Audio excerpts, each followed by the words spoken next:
Hey, how's it going? Good, good. So it looks like this is our first session. So usually like to start off with a quick introduction. So my name is Preheat. I used to do world first writing. Now I do guides, content creation, and coaching. I see that you are looking at some Fire Mage mastery. So why don't you go ahead and introduce yourself and tell me about how you ended up on Fire Mage? Sure. Um, I'm Guld or Robert, call me whatever. I've played Fire Mage for a month now. I asked me to. I'm a previous Okay. balanced druid main. So now I'm just trying to expand my Fire Mage primarily in raids, to be honest. And plus is an Excellent. So a little bit of M plus, a little bit of rating. Neither is your focus. You're just kind of looking to do whatever the team needs you to do to get geared up. Is that right? raiding is for sure the primary focus. Okay, for But rating. Got it. if you have some tips, will help me in M plus as well. I'd be sure raid. Yeah, if your focus is just to get geared up for raid, you're just doing tens anyways, right? So we can cover how to play at that level. I will say Fire Mage at like the lower key level, it is going to be a little bit more challenging to put out really good numbers. But you can still do it, and we'll definitely cover that in our explanation of the basics as well. Oh, So let me. Oh, go ahead. clarify something. Sure. I meant primarily in high keys, medium high keys. Currently, I'm at 3k Ryo. I got a gear score of 667. Oh, cool. Why don't you link me your armory then? Sounds like you've been playing a bit. I've been. Yeah, this is fast as possible. If you've been playing a while, can you also link me, if you have a link to your Warcraft logs page, that would also be useful information, because we could maybe skip over some of the basics if it looks like you already have that understanding. Of course, I'll send you my rate. All right, cool. And I'm going to go ahead and share up my screen here.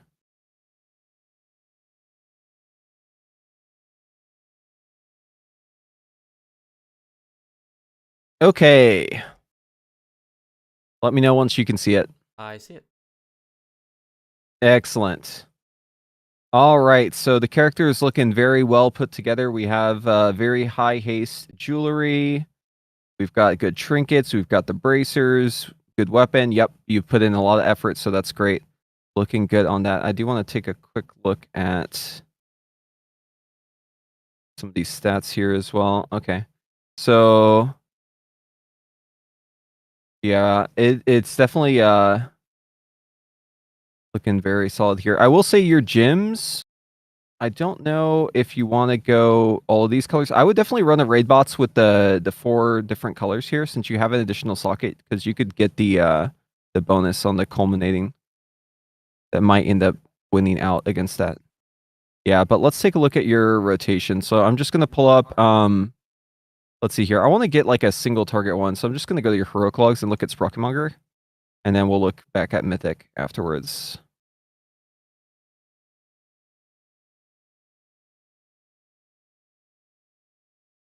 Okay, so here we go. Combustion is we're entering combustion here with the double pyroblast, so that's good. You already have that down. And then after this fire blast here, we have our hyper treads. That's our last one.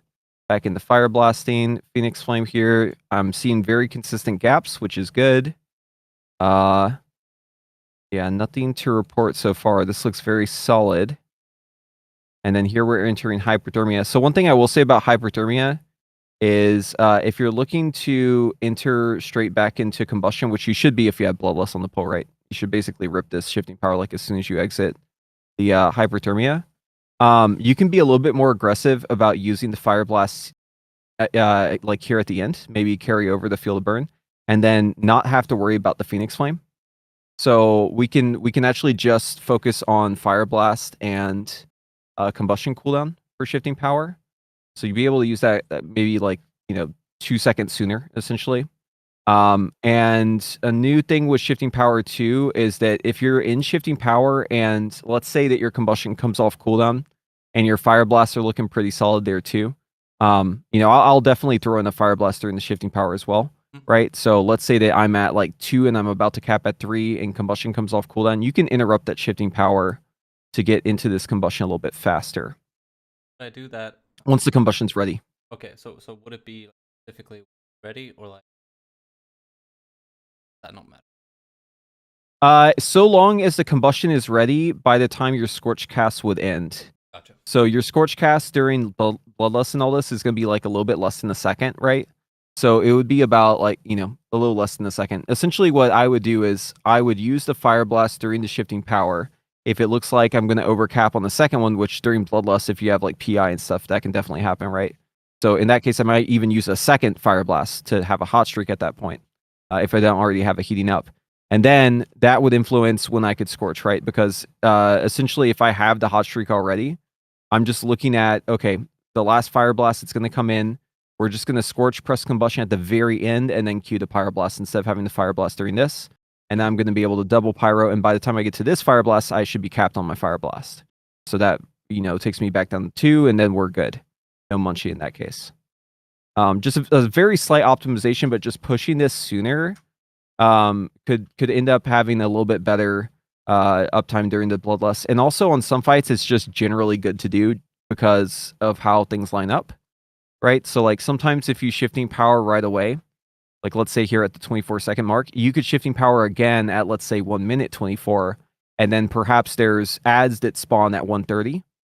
An example would be like One Arm Bandit, right? You have all the bombs that spawn at like 1:30-ish. And essentially what that would allow you to do is set up for the combustion after that next shifting power at 1:30 so that you're going straight into your combustion and having it up for the ads. As opposed to if you hold on to it for a little bit longer because you're channeling it for like 3 seconds, you might start shifting. I think with this timing, it's probably still fine because it's at 26, but I'm just saying like as a general concept, it's probably good to try and push that forward if you can or back just depending on the situation. The only rule is just if we have hyperthermia, if we have combustion, and if we have a hot streak, then we don't shifting power yet, right? That's pretty much it. The rest of it is just trying to get cooldown reduction on combustion, and the value is tied to how important it is to have combustion at that certain point in the fight. And it's always going to be fight dependent. But on something like this, right, it's like just single target. So there, it's you can like using it here is fine, using it earlier is fine. You're not going to get a whole lot of value out of this extra Phoenix Flame, but I think it's probably neutral in this case. I'm just musing about this because I want you to know that in certain situations you might want to be like trying to push that sooner. It looks like. Oh, go ahead. I have this really bad habit on this specific log. There are for sure times where and yeah. So if you're looking to shifting power at a certain point, like let's say that you don't bloodlust the pole, right? And you're gonna have a longer combustion cooldown because of that. It is okay to buy more time in that case because then you're kind of shifting the shifting power closer to when you would actually combust, right? Because then it would be like essentially right before you combustion, and there's value in that because you're essentially filling up all your resources without having to have a weird gap where you have to like spend a resource and then go into your combustion with less resources, right? yeah. So it's essentially a way of like fixing the resources at the start of combustion. So in the case like that, if you're not bloodlusting the pole, I don't know if you are on Gallywix. We bloodlust the pole, but we're working on or I guess now we're not going to because we're about to enter Mythic on it. But yeah, it's variable due to bloodlust, but just some things to consider. The biggest thing with shifting power that you really have to think about is like Mythic Plus, how it fits into the picture, because that's where it gets like very nuanced. I'll show you a couple Mythic Plus examples. It looks like you have the basics down from looking at this log. So I think it might be more useful for me to show some VOD examples and maybe show you some like more advanced things. But this is looking pretty solid. Go ahead. One as well. I have provided my VODs. Take a look at available. Okay.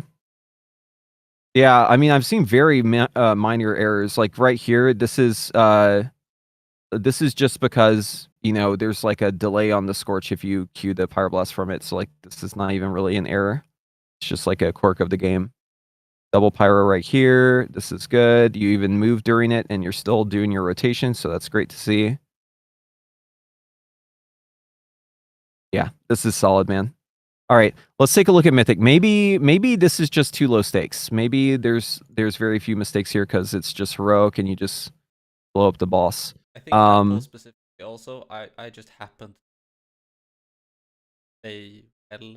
I don't Just think. super lock in. Yeah, I'm not that consistent. I promise. Okay. That was Let's see just a if we can godlike find roll. the. Yeah. We'll look for like a bad one. That way I don't have It's to. worth a choice. That way I don't have to nitpick so much. Okay, let's see here. Can I just ask a question now? Sure. I have this problem with build has this problem. Add spawn. Sometimes you get. Yeah. My response to fire mage, they ads or hard swap. Currently, I always hard swap and hurts my. Yeah. Okay. So like you shouldn't have to hard swap. And the only time I think it is worth it to hard swap, and I mean worth it in the sense of like you're even doing meaningful damage, is during a hyperthermia proc. Hyperthermia is like the only time where you're like getting a decent chunk of damage off, but you're not losing infinite value, right? So during hyperthermia, you're always critting and you're always instant cast, but you're not always hot streak. So hot streak increases the ignite value on Phoenix Flame, right? So because of that, like if you hard swap during combustion or something like that, you're just going to lose all the value because your ignite dies with the targets, right? You basically get no value out of ignite in that case. It's so much of our damage that it basically makes it so we are like ineffective at swapping. But during hyperthermia specifically, since only every other cast has ignite, it's a little bit more justified. In my guild, similar situation on our first kill. What I would do is I would attack the boss. Usually I'd have combustion up while the pyrotechnics are spawning. I would be on the boss for maybe, let's say, like 5 or 6 seconds, spreading the ignites. And if I really had to, I would focus and add out in Narnia, but it would hurt my damage a lot. Like my damage would go down significantly. And then I would look at the end of the pull and I would see that basically my damage on the pyrotechnics just fell off a cliff as soon as I actually swapped to hard swapping to those. So it really just depends on like your guild's needs. If you absolutely will wipe unless you swap as a fire mage, you should swap. But that's not a realistic scenario. Now that we have 3% damage, now that people are geared, like you shouldn't have to swap. Like fire mage is not the kind of spec that swaps. It doesn't, it's ineffective. It's not worth it. So Incredibly justified to use this. But just by the way, yes, I feel so justified. if they're telling you to swap, it's coming from a place of ignorance. Like they don't understand what they're really asking, because like they assume that you're just arranged and you can just swap and that's fine. That's not how mage works. Fire mage, and especially once you get to the later bosses like One Arm Bandit, right, and Muggsy, the entire strategy is built around the mage never swapping targets, because people who play this at a high level know that if a mage swaps targets, you're doing healer damage. You're not, like, it's not a real thing. And you're losing all the damage on the boss. So effectively, you're just becoming a healer DPS, right? It, like, if they're asking you to swap, they should be asking like the Holy Priest to swap, because that's how effective you will be in some cases, like especially outside of combustion. If you're in combustion, you can actually own those bombs, but it will still cut a big chunk of your damage out. And you're also way better off just attacking the boss and then the tank just moving the boss in range to ignite them, right? Because you don't have to keep the boss in a specific spot the entire fight. You can move it between the baits. Like as soon as the bait goes out, the tank can move the boss. And they should do that. Like they should move the boss from the pile into ignite range on the far one if it's really that big of a problem. And then it will just be a non-issue, right? The thing is just going to get vaporized by your ignite.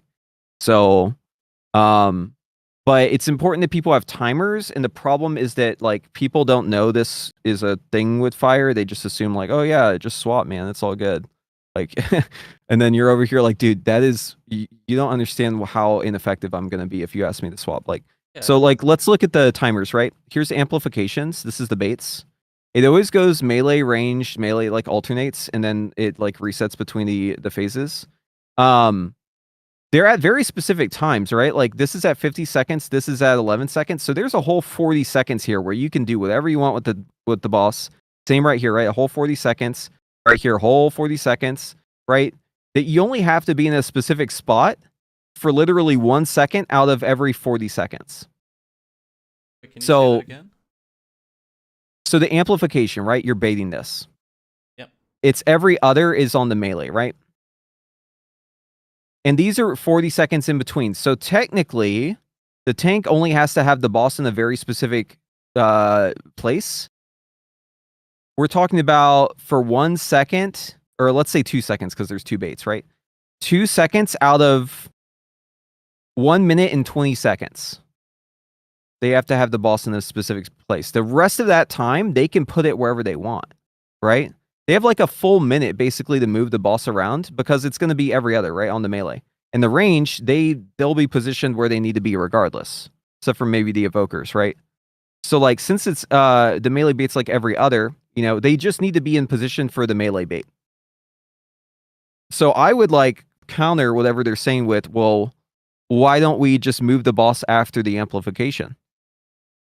If we need to kill the pyrotechnics, you know, if you put those in ignite cleave range, they will die. 100%, they will die.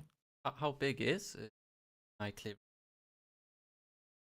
Okay, ignite cleave range is hard to really get an accurate read on because it's dependent on the boss's hitbox. So how it works is, okay, let me show you an example. So like this guy, right? If I target this Kelpfist guy, see how big that yellow circle is right here? He's got like a moderately sized hitbox, okay? Now, if I target this dummy, you see how small that hitbox is? So the hitbox is what determines like the cleave range, but generally speaking, it's going to be about like, it's around like 10 yards around the target, but it accounts for the hitbox. And the hitbox is basically extra space. So imagine it like this. The 10 yards kind of starts, and by the way, this isn't like entirely accurate. This is just kind of like a simplified version because there's always weird exceptions, right? But anyways, just imagine it like this. From the edge of the circle, imagine it goes 10 yards out. And then if the other one is in, like if the circle intersects that fake circle that we're drawing around it, then it will probably cleave. So you can have it cleave in situations where it looks like it absolutely should not cleave, and you can have it not cleave in situations where it seems like it absolutely should. It's kind of wonky. But I will say on the pyrotechnics specifically, maybe I can just pull up a VOD here. 1 second.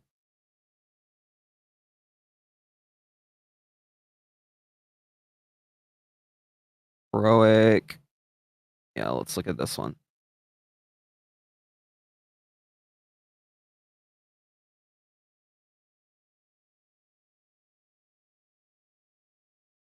So during hyperthermia, I do swap, like I was saying. And just on the furthest one. Hyperthermia. Specifically hyperthermia, right? Because that's the only time where it's like not giga inefficient for me to swap. And clarification, it's inefficient in the cases, like during combustion, for example, is specifically because ignite falls off of the boss? Is there like a multiplier that I'm not aware of?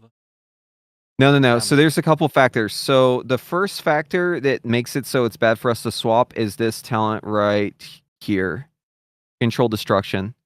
So your main target is basically getting this stacks 50 times, right? It's 0.5. So 25% more ignite off the main target, right? That's one thing. Another thing is ignite is building on the main target and you're spreading it off. Ignite only goes from big number to small number or no number. It doesn't go the other way around. So if I have, let's say I have an ignite on this boss and the ignite is ticking for 200k. And let's say I have an ignite on this that's independent. I haven't spread to this, or maybe this barrel over here, right? Because it's further away. Let's say I build an ignite on this barrel because I'm just pounding it with my hyperthermia.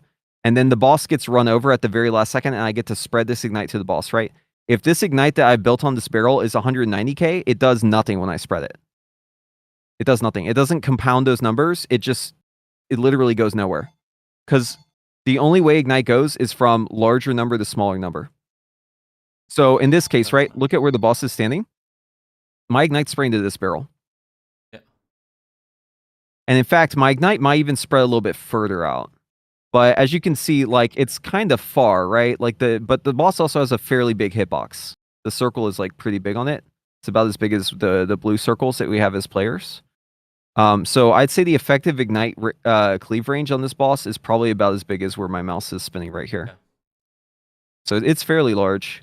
But yeah, I mean, if you get hyperthermia procs, right, just, you know, you can feel free to swap during those. It's still going to be a damage loss, but at least in it, like, people see that you're pyroblasting something, and it maybe will make them ask for it less. Yeah, because that's what I got yelled at for.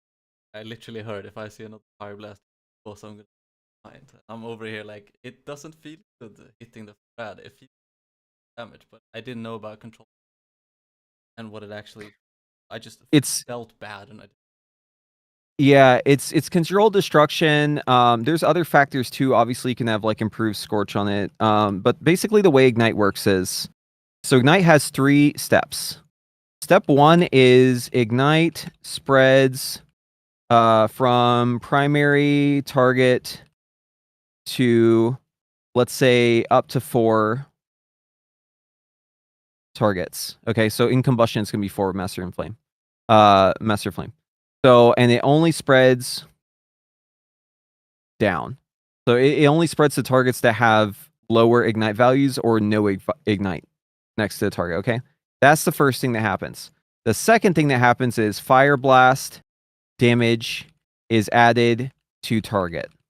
Okay, so the fire blast damage that you do whenever you spread the ignite does not get rolled into the ignite that you spread. That's another downside, because ignite actually, or fire blast actually does like decent damage, especially during combustion. Number 3, buff. Go ahead. Say that again.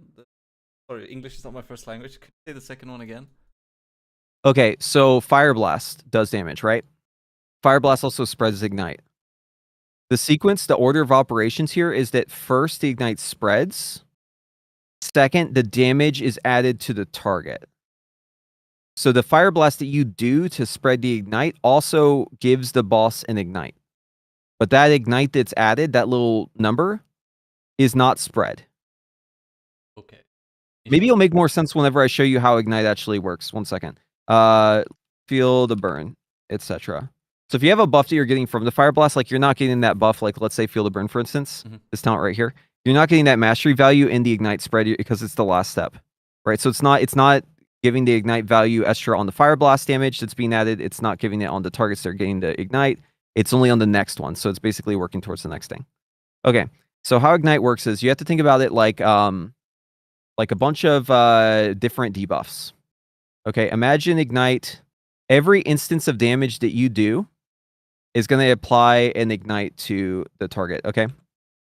So if I press my Phoenix Flame here, this is one Ignite, okay? This is another Ignite. This is another Ignite. And they're all going to basically last like 9 seconds, okay? So imagine it like this. Every damage instance is its own little Ignite that's being added, and it's like just a bar that's like being basically stacked on top of the other bars, okay? So let's say that I'm going to town here and I'm in combustion. I'm hitting constantly on this boss, right? So we're going to go ahead and build out a whole stack of these so I can illustrate a point.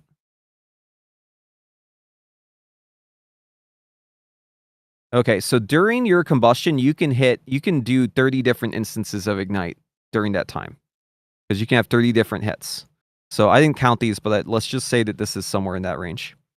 Okay, so your total Ignite value, imagine it like a timeline and it's scrubbing forward. Okay, so this bar is representing where we're at, right? So the first Ignite happens, second Ignite happens, third Ignite happens.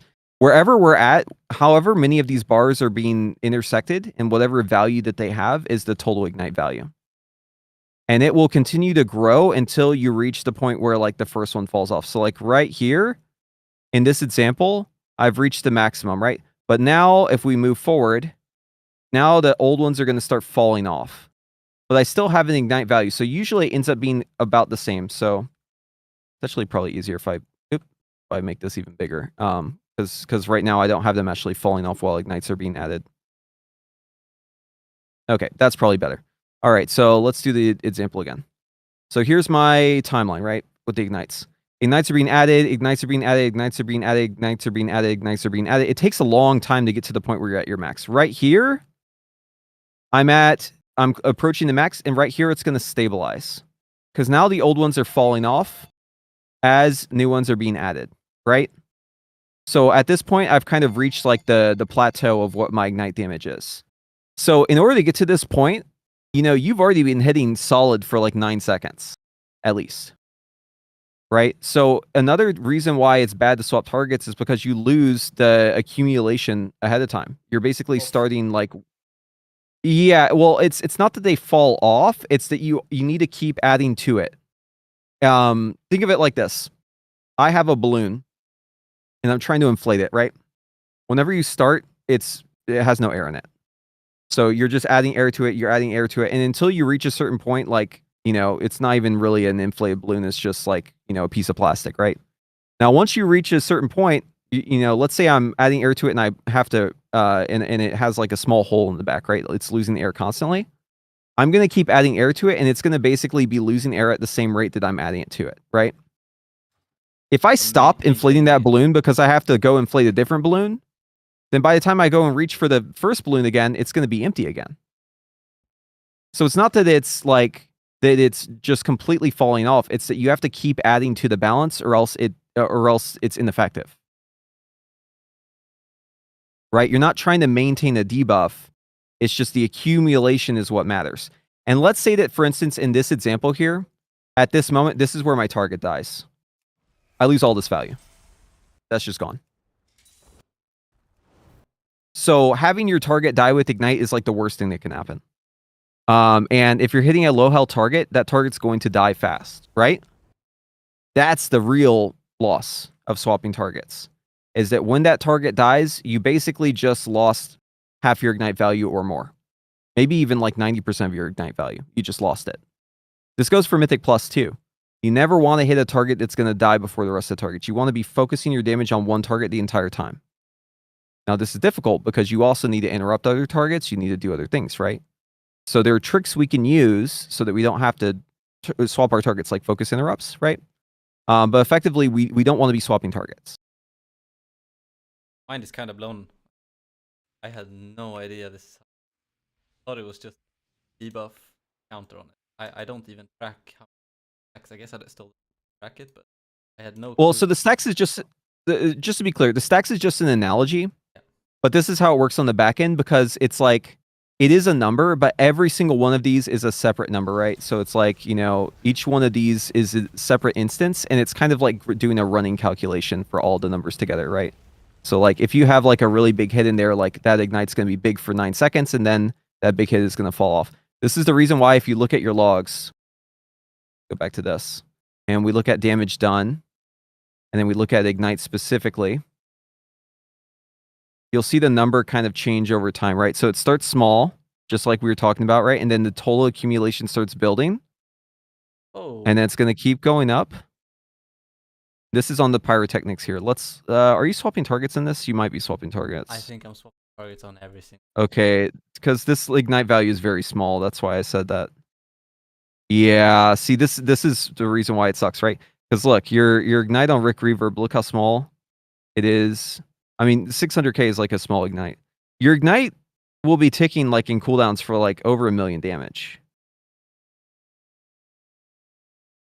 And so like, because you're not building a one big Ignite, you're kind of splitting it. The Ignites on the other targets are like kind of remaining low. Right? See, if we scroll up here, you start reaching that point down here. But it's all just kind of low. And overall, your Ignite damage is going to be low at the end of the pull, and your damage is going to be bad, because Ignite is a big portion of our damage. So if you aren't building the big Ignite on one target by focusing damage, your damage will not be great. And that's just how it goes, right? Ignite is our like top damage. We're just missing like 30. We're basically losing 30% of our damage just straight up from Ignite alone by swapping targets. And on top of that, we're also losing the controlled destruction thing. We're losing, stuff like improved Scorch. There's a lot of other reasons too, but it is very bad to swap. So if you're saying no to swapping, you're justified. My guild tells me not to swap because they know. I even asked too, like on this fight, I was like, hey, so I will I'll swap during like hyperthermia if I need to, like if there's like one that's going to blow up, but like, do you want me swapping it all to the other ones? Just know that it will kill my damage. And they're like, yeah, you should just attack the boss. because they're aware. Now there is one exception though. If the pyrotechnics are in scorch range and you're not in combustion, so if they go below 30% health, you do want to focus scorch those because you want to get the free hot streaks from it to build ignite on the boss, right? So you basically set up a focus macro setup. You may already have one, but I'm going to give you my setup because it's been working out pretty well for me. Hold on, it's on my other account. Oh, you focus them and you target boss. Yeah. So build hot streak, then the pyros in.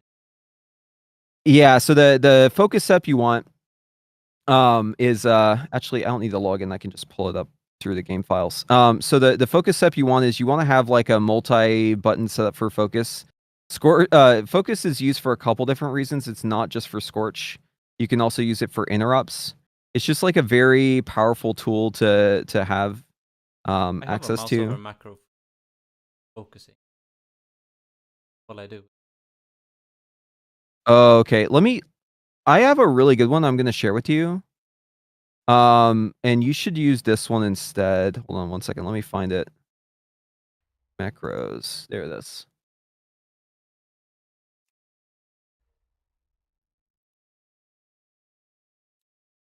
Okay, so focus, interrupt.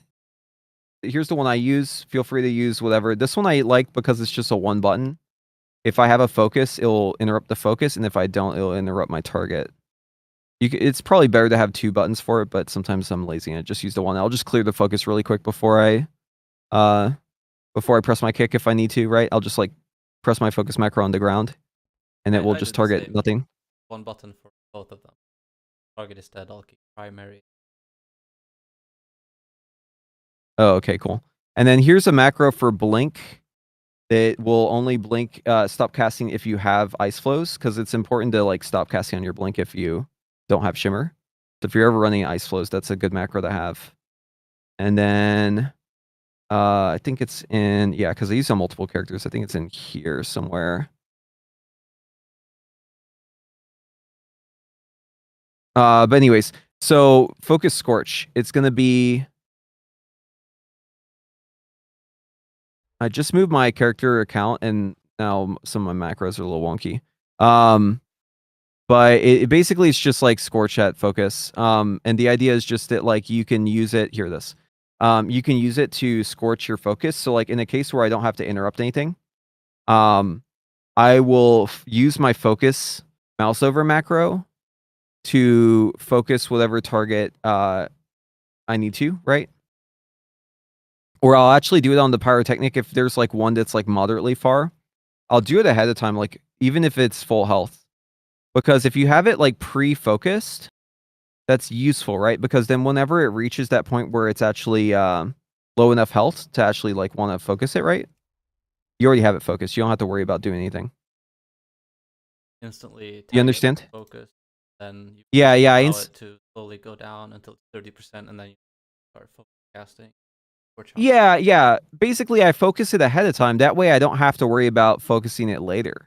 Yeah. So here's the macro I use. I finally found it. So there's a number in here, by the way. It says 8. You can change that number. But the reason why this macro is great is because if you focus something, it puts a target on it. See that? The raid target? It only does this if it doesn't currently have a raid icon on it. But the reason why I like this macro is because in Mythic Plus, I use focus as well, right? And I'm using focus in Mythic Plus for two different reasons. I'm doing it for my kicks, and I'm doing it for scorching. So I'm always putting it on a caster. So here, I just swapped it to a triangle with the 4 instead.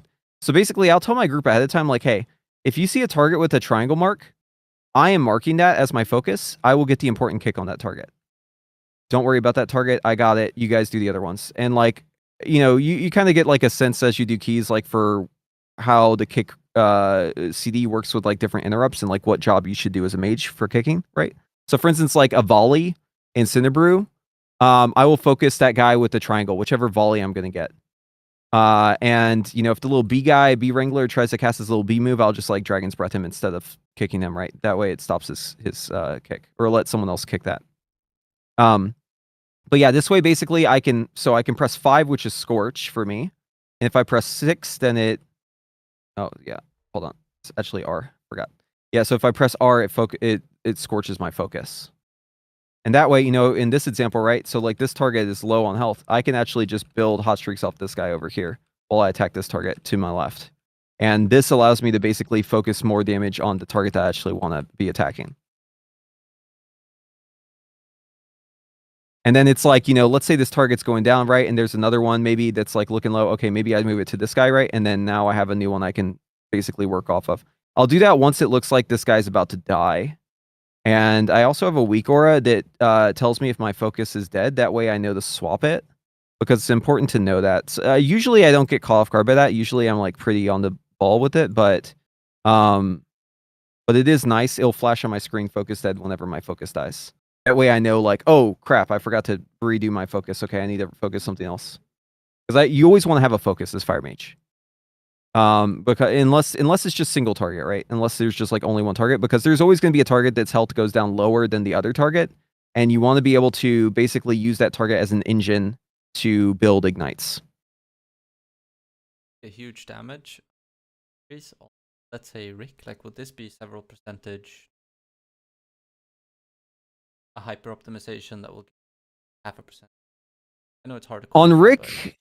On Rick, you're not going to get a huge amount of value on this, right? So the time where this is useful is when the target that you're focusing actually has time alive while you're outside of combustion. And usually you have your combustions line up with the barrels kind of anyways. So it's not a huge amount of value during combustion. In fact, it's probably better you just attack your main target during combustion. But outside of combustion and hyperthermia, whenever you're doing nothing, right, in the filler rotation, that is where the value is huge. So if you're ever in the filler rotation, you should be looking for targets like ahead of time, you know, in anticipation of the filler, right? Like I'm looking for them during hyperthermia, because I want to be immediately going from hyperthermia to focus scorching something. Because remember, every single crit you get is reducing your combustion cooldown. Every hit you do is also reducing your Phoenix Flame cooldown. So you're going to get more Phoenix Flames because you're attacking faster, and you're going to have more combustion uptime because your combustion is coming up faster as well. And since Scorch is guaranteed to crit and it's a really fast cast, basically it's like you're getting your combustion cooldown is going like twice as fast, right? Because it goes down 1 second, but you're also casting every second, so it's actually going down 2 seconds every second. But yeah, on a fight like Rick, you may not get a huge amount of value out of it because the targets die really quick. But what I will say is on Mythic Styx, if you haven't downed that guy, man, it is huge value on this fight, man. Yeah, huge value. What would your priority focus be? Would it be the bombshell or would it be the corrupt guy? I start with a close bombshell because I want to start immediately doing it, right? Because on Styx, there's another aspect where you're holding your combustion sometimes because you don't want to do a combustion right before the sorting. Like if the boss is about to sort, you're holding your combustion, right? So there's a lot of times where basically like as the sorting is happening, maybe there's still something that I can do. Usually that's pretty rare. But then after the sorting, I'm combusting, right? And then after that, you've got waves of ads that are coming, right? Because you've got the initial ads on the boss, and then you've got the ads that get rolled up and dropped on the boss. And so I'm looking for any target that I can scorch off of. Usually it starts with the bombshells, and then it moves on to the scrap guys. Scrap masters. I don't know why they're called scrap shooters here. That's the wrong name. They're scrap masters. The scrap masters, those guys will take a little bit longer to come in, and they'll usually stay alive a bit longer because of that. And so you can just focus a scrap master. Usually it'll be like, let's say 30, 40% health, maybe 50% health. You just focus it ahead of time. Just try to always have a scrap master focus that's below 30 or about to approach 30, whatever the lowest one is. And then as they start getting lower and lower and lower, let's say it's like at 10%, maybe you focus a new scrap master that's like at like 31%. And then, you can even begin to scorch like before the mob hits 30 and it'll still work. As long as the scorch hits when the mob is 30% health. Right. On Styx specific, only hold combust for sorting in case you get chosen to ride the ball, or would you also hold bust if a lot of ads are going to be, the bombshells that are tied down to the ground, takes a little while for them. Hyenas usually. Do you just want to review my Mythic Styx skill? Yeah, my sure. most recent one? Okay, so this is not from this week because we've extended since we're on Mugsy now. But this is our last one that we did. So here, I'll just run you through it. So standard stuff, right? Lust and combust on the pole. So you're gonna have very low cooldown on combustion. Make sure to get close, by the way, whenever you start the fight, because you don't want to be too far away. Your Phoenix Flame travel time will really, really screw your damage over if you're not close enough. So I'm trying to be like basically behind the melee here. See that? On This is every boss? approximately the distance you want to be. Not every boss. It just depends on the boss's hitbox. Again, it's a bit nuanced, but this boss has a fairly large hitbox. So the larger the hitbox, the closer you want to be. Also, the more haste you have, the closer you want to be. So in Bloodlust, I'd say as a general rule, try to never be further out than where I am right now. And you see this don't scorch macro? Or weak aura? I have this one too. Okay, good. Yeah, you can still scorch, by the way. It's just you can't queue a pyro from the scorch and have it double pyro. That's what that means. Yeah, instead. So are you can supposed still to cast fireball? scorch. Yeah, so if you have a hot streak and you're casting something to double pyro from, you'd need to use a fireball instead. But generally, it's best to avoid that completely and just don't set up the hot streak to double pyro, right? So if you have don't scorch up, ideally you're not casting anything. You're only doing instant casts. But if you did have to do a cast and you already had a hot streak, or you needed to use a fire blast to convert a heating up into a hot streak during the cast, unless you'd overcap, in that case, you should use fireball instead of scorch. And you would basically, it would go off exactly like whenever you do the pull and you do the double pyro there, right? It's going to look exactly the same way. One question before we continue. Yeah. I forgot to write this question. Do you have a weak aura to track hot? Yes. Whereas I just use regular days for it. But what I have noticed is sometimes I don't know if sometimes it's delayed. Right? Yeah, it's really No, you're not crazy. You're not crazy. So I use default as well for heating up, but I use a weak aura for hot streak. So what I do is I use, and I can just share it with you. It looks exactly like the normal one. I just took Asuna's and just made it not colored because I didn't like the colors on it. So it looks more natural. But this is the one I use. I'll just share it with you. By the way, if you want any of my other weak auras, just hit me up. All right, awesome. I'll just share those with you real quick. Does this one show hot streak faster? Sometimes. So the thing that happens whenever it lags is like you're just having general client lag, but sometimes that lag affects weak auras differently. So I'm using this as kind of like a think of it as like a failsafe, because I have the normal one and I have this one and they're layered.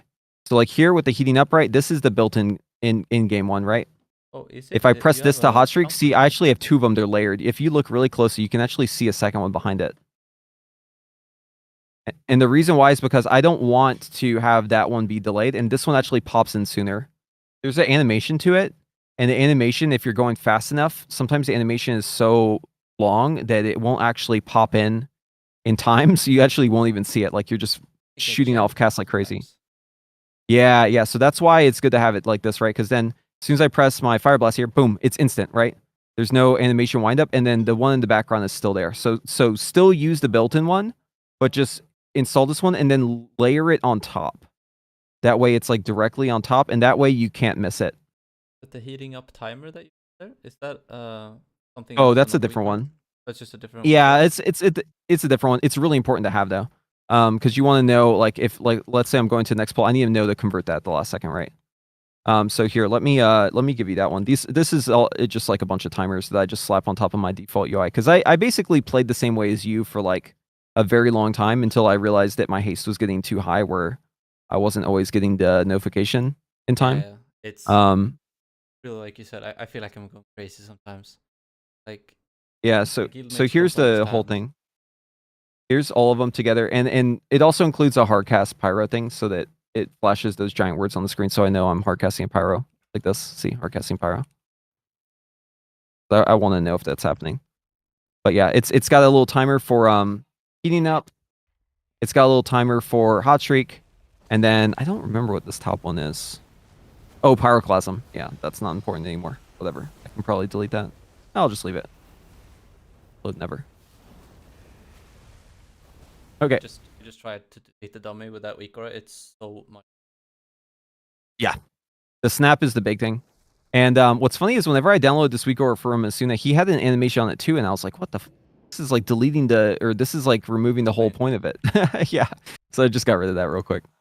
Okay, anyways, so we enter our first hyperthermia, right? And this is like how it should look if you're in bloodlust and everything, right? Basically, your hyperthermia is ending and your combustion is like about to be up, right? And so the boss is about to go up here. Now, I made a judgment call in this case to hold the shifting power because I want to have it be between the next two combustions anyways, right? So, or actually, hold on. Maybe I didn't. Maybe I was thinking that and I changed my thought process there. Maybe I just did for the fire blast. I think I interrupted. Yeah, there we go. So this is lining up so that I can basically go straight into the ads with bust, right?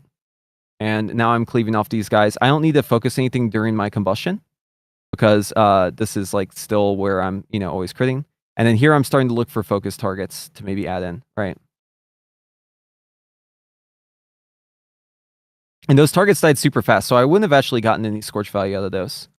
But as the fight goes on and there's like other ads that maybe live a little bit longer, maybe outside of, the opener, right? It'll be a little bit different. So right here, we have the overdrive. Sometimes I will send a third combustion here before this overdrive. It just depends on my procs. But in this case, yeah. So he only does this once in the entire fight. He flies around, and then he makes more ads spawn, by the way, after that. Okay. So I'm just kind of biding a little bit time here while I wait on the overdrive, and here he's in the overdrive. And I can basically, during this, I can just hold on to this Glorious Incandescence unless I think it's about to fall. This is something I do as well. I'll try, if I have a combustion ready and I'm just like buying time and I'm holding my combustion, if you just don't press Fire Blast, you can hold on to the GI while you build spheres as well. I think in this case, I probably use it because it's getting kind of low on duration, but it is something to be aware of. You can set up some really nice stuff, especially on like Rick Reverb, because he goes like immune, right? If you attack him during that immune phase, you just keep attacking him. You can build CDR. You can build control destruction stacks. And you can basically set up so you have 4 spheres in the GI. And if you have 4 spheres in the GI, it sets it up so that as soon as you use those 2, or as soon as you use the GI from it and then the one that follows, you're going to proc a second GI. So basically it spaces it out so you get extra 2 Fire Blasts back to back. And then because you're getting more of those, you end up getting a third GI usually. I don't know if we have enough time to watch that VOD, but I have an example of that if you want to see it later. We can do that maybe in the second session. Alter time right here. Make sure you always alter time right before he lands, right? Yep. And then straighten the bust. I usually try to bust before. It's a little bit inconsistent. Sometimes I do it perfectly. Most of the time I kind of pyro too. It's easier if you always scorch in the combustion aside from the pull with Bloodlust. So it's actually not a loss to scorch in the combustion every time if you want. And it's better because if you get knocked or, you have to move, then you don't interrupt your own fireball cast. The only reason why on the pull I'll do fireballs is because if I get PI and I'm in Bloodlust, I'll be too fast and I can't double pyro from the Scorch. Right? Because it's the don't Scorch. So every other time going. Always Scorch. Yeah. You just get in the habit of always scorching into combustion unless you're like in PI, lust, everything, right? Because, okay, so it's neutral, right? It's neutral. But it's better in execute. It's better in AoE. And it's also better if you have procs, like hyperthermia proc, right? So instead of remembering all these rules, make it easy on yourself. Just always do it. It's just better, right? Might as well. Except when you have Bloodlust and PI. Too much haste. Don't score. Yeah. Too much haste, don't. Yeah, exactly. Also, when I'm just forming combustions, I'm outside of bust. Is it kind of inting sending scorches instead of fireballs? Do not scorch. No. Just to be clear, I'm talking about scorching into combustion. Oh yeah, I know. Just a separate question, because I also have this bad habit where I think I scorch a little bit too much outside of combustion as well. How bad is that? You only scorch if the target is below 30% health, right? Or the focus is below 30% health. Or if combustion will be active when the scorch completes. Those are the only 2 cases. You don't scorch outside of that. Right? Fire has so much mobility. Just be better about your mobility, right? Use your movement during your instant casts. Try not to shimmer unless you really have to. Save the shimmers for whenever you're outside of your combustion, because that's when you'll need them, right? And then you just fireball, and if you need to move during the fireball cast, you reposition your character. You've got the full second to do that. You shimmer, and then you turn back at the target. Okay. Right? Try to hold your shimmers for whenever you are outside of combustion. And if you ever need a backup shimmer, I mean, if you shimmer twice and you're out, right, you can just alter time and then you have another one. So I mean, obviously alter time is better used as a defensive, but I'm just saying you can What? use it as a backup. I did not know. Wait, can I alter Yeah, to get a charge? yeah. Alter gives you a charge. So whenever you master flame right here or master time, this alter time resets the cooldown of shimmer What? whenever you I return. have no So clue. so you can double tap your alter time. Like let's say I'm like out of shimmers and I know I'm like screwed, right? So I have this no shimmer thing. I can share this with you too if you want. I know I'm screwed here, right? Because I have no mobility to get out. If I know a mechanic is gonna happen to me and like I might have to move for it, or let's say I wait and see if I get targeted, right? So the scenario is like I'm completely dry, I've got no shimmer, and then I know there's something I might have to do here, and I'm waiting, okay, and it looks like it's gonna target me. All right, it's targeted me. Just alter time twice, and then I can blink.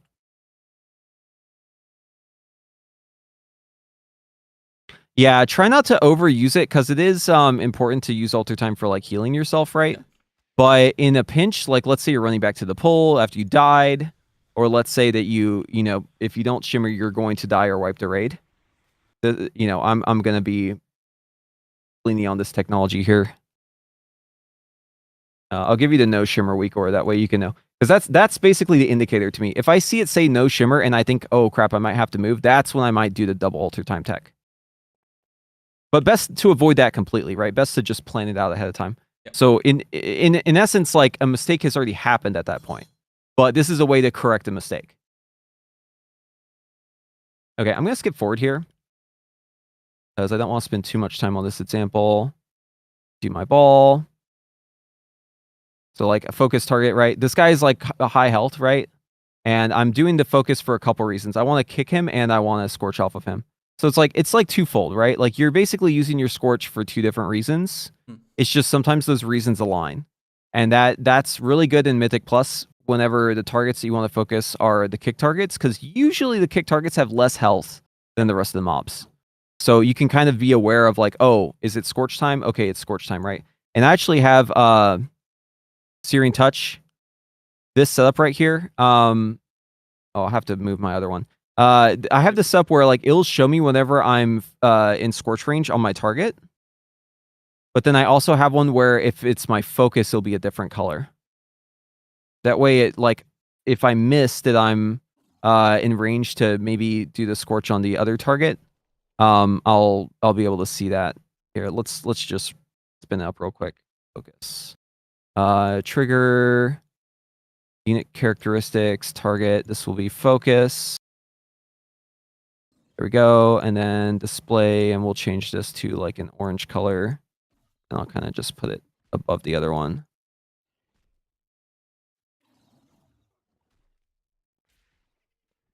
Make it a little bit smaller too. But yeah, I'm a big believer in like just making your UI do a lot of the work for you. There's like the UI in this game is like so powerful that like you should probably take full advantage of it, right? Like it's just it really kind of doesn't make sense to like have to think about everything yourself when you can just outsource that information to the game itself. Yeah, for sure. I currently play with Fired Up's UI.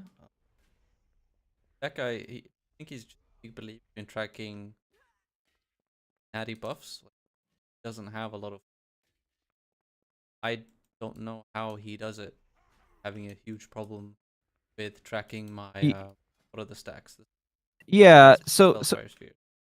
so here's the thing, yeah. And like I have experience doing world first stuff too. Everyone's kind of different. Some players are just like intuitively very good at what they do. Like for instance, THD, right? He like has like basically no UI. If you are a warlock and you're like, you know what, THD is the best warlock, I'm taking his UI, I'll be the best warlock too. You are absolutely trolling yourself. That is going to hinder you so much, right? Because your UI should be built for you. It shouldn't be built for someone who's like a savant at the class. That's not going to help you, right? So I think Fire the Petulant is a pretty good UI if you get used to how to play it, but it's always helpful to add in extra safety nets if you feel like you need them. So I just shared that Searing Touch one I just built for you. But yeah, that way if you focus your target, here, let's see if it's working. I need a focus target that's in execute range. Probably need to be in combat too. Yeah, actually, I'm not sure if that one works. Let me double check that. But yeah, if I can't get it figured out, here. I'll just send it to you afterwards. We're kind of running low on time though, so I want to give you kind of like some homework before next time. Sure. So I think like coming in, you already have the basics down pretty well. So what I want to see from you is VOD, and you have one today, but I want to see a VOD now that we talked about this stuff. Try to be doing the Scorch stuff a little bit more, especially like the focus target stuff. And try to be thinking about movement a little bit differently. Also, try to get good with alter time too. If you haven't already been like kind of focusing on the alter time stuff, it's really really useful if you get a good sense for how to use alter time. It is just such a powerful tool and so underutilized for mages. I feel like mages like don't really focus enough, or alter time enough. So yeah, try to work on that stuff, and we'll talk about a little bit more of the granular stuff. What boss are you currently working on? Sprocket. Okay, yeah, it's working now. See, I have the red one. Okay, cool. So if you're working on Sprocket Monger, Lock and Stock, so you've already down sticks then. My team has jumping. I officially haven't killed 6. I probably will Sunday, but maybe they put in someone else and they. Okay. Yeah, Sprocket Monger, Lock and Stock is a fun one as mage because you get that weird lineup. Just make sure on that fight, the only thing I'll talk about on that is just make sure that you set a reminder for the hard lineup. So it's like this one right here, 113. This is one that mages get assigned to very often because it's one of the very, very far ones that you have to react extremely fast for. Almost all of the lineups are like they have enough time, right? But look at how this lines up with the polarity swap and then the foot blasters right afterwards. See that? How there's like no gap? That means you have to move extremely fast. There's like basically you've got like no time to prep and get out of the range. So this one usually goes to a mage. It's this one, and it's this one. So I would actually make sure that you have like some sort of reminder, like let's say at 113, 340, and 608. I can write those down if you want me to. But just make sure you have some sort of reminder that you might have to run like immediately. So make sure you have shimmers for that, right? Yeah. Do not find yourself without shimmers because you are going to wipe the raid if you don't have a shimmer there because your speed is needed, right? Also, be really careful with alter time on this fight. Alter time, if you take it and there's someone between you and where you went, they won't get knocked, but you will, and sometimes they'll just fling you off the ledge and kill you randomly. Hold it. Careful of you. Yeah, well, do a good alter starting point. Here, watch this. No one there bonked me, and I just died on my own. What the hell? No one else got hit. That's so. So what happened here is this guy is in the way of my altar because my altar is like next to the boss. So he doesn't get hit. Or it maybe was this guy. I'm not sure. But either way, see, there's no one around me who's different polarity, but I still get flung. And no one else got flung. It was only me. It's just a bug. But yeah, so if you're going to alter, so like my position here where I altered was from the pile of ranged, right? What I would do next time is don't alter here because this is where the bomb is, right? You can move to this corner over here and then alter from there as you're running out. And then that way you'll return over here and it's way less likely that there's someone in that line. Or just double check before you take it. This is before I knew this was a thing, so yeah, it caught me off guard. Probably happened to me. So just to summarize, 1, utilize the macro, get a VOD for time, stand closer to bosses, and one of them. Oh, just like generally playing better with Scorch, like not just with the focus macro, just like trying to use it more often. And also alter time. Like trying to utilize alter time. On this fight, it's gonna be a little awkward. I'll just let you know. Maybe not so great for this boss that you're working on. But on other bosses, alter time is huge, right? It's just Sprocket Monger, Lock and Stock is like kind of a bad alter time one. Once you get to One Arm Bandit, alter time is like really, really good. Anytime you get the Withering Flame, you should alter and then go out, clear your flame, and then alter back, basically. Awesome. Hey, so we'll talk more about this advanced stuff because it sounds like you're ready for it in the next one. Feel free to schedule it whenever. I don't think you need much time between now and next time. Usually I say like, give it like 4 to 7 days, but I don't think you need that. So feel free to just schedule it whenever you feel ready. And if you want, we can also do like a deep dive on a specific boss. So let's say you down Sprocket Monger, you're in for One Arm Bandit. just let me know and we'll just do like a deep dive on One Armed Bandit. Much, man. I am overwhelmed by information. I really appreciate it. Yeah, no problem, Robert. Have a good one, and we'll talk again soon. All right, bye bye.